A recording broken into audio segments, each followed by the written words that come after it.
Friends, ഒരു 2 ചിരട്ട വെച്ച് നമുക്കൊരു അടിപൊളി വാൾ ഡെക്കർ ഉണ്ടാക്കിയെടുത്താലോ? ഈ ഒരു വാൾ ഡെക്കർ ഭയങ്കര ബ്യൂട്ടിഫുൾ പറഞ്ഞതും വരെ ഭയങ്കര ബ്യൂട്ടിഫുള്ളാണ് ഗൈസ്. അപ്പോൾ നമുക്ക് നേരെ ഉണ്ടാക്കാം അല്ലേ ഫ്രണ്ട്സ്? അപ്പോൾ നമുക്ക് ഫസ്റ്റ് തന്നെ സാൻഡ് പേപ്പർ വെച്ച് ചിരട്ടയുടെ മേലെ ഉരച്ചു കൊടുക്കാവുന്ന. പക്ഷെ വെയിറ്റ്, നമുക്കിത് പുറത്ത് പോയി ചെയ്യാനാണ് ഗുഡ്. കാരണം ഇത് പൊടിയൊക്കെ അങ്ങനെ അകത്ത് വീഴും. അപ്പോൾ അച്ഛൻ്റെ അമ്മയുടെ ഇങ്ങനെ ചീത്ത വെക്കുക. അതുകൊണ്ട് നമുക്ക് പുറത്ത് പോയി ചെയ്യാം, അതാണ് ഗുഡ്. അപ്പോൾ നമുക്ക് എത്ര ഉരച്ചാലും പോകാത്ത നാരുകളെയൊക്കെ ഇങ്ങനെ സിസേഴ്സ് വെച്ച് കട്ട് ചെയ്തെടുക്കുക. അത് കഴിഞ്ഞിട്ട് ഇങ്ങനെ 2 ക്ലീൻ ചിരട്ടകളാക്കി എടുക്കുക.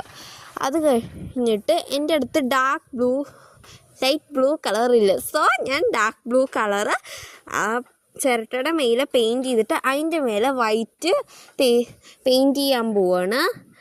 നിങ്ങളുടെ അടുത്ത് ലൈറ്റ് ബ്ലൂ കളർ ഉണ്ടെങ്കിൽ നിങ്ങൾക്ക് ഡയറക്റ്റായിട്ട് ലൈറ്റ് ബ്ലൂ തന്നെ പെയിൻറ്റ് ചെയ്യുക. എൻ്റെ അടുത്ത് ലൈറ്റ് ബ്ലൂ ഇല്ല, അതുകൊണ്ട് ഞാൻ ഇങ്ങനെ ചെയ്യാം. അപ്പോൾ ഇങ്ങനെ ഒരു ഷെയ്ഡ് കിട്ടും.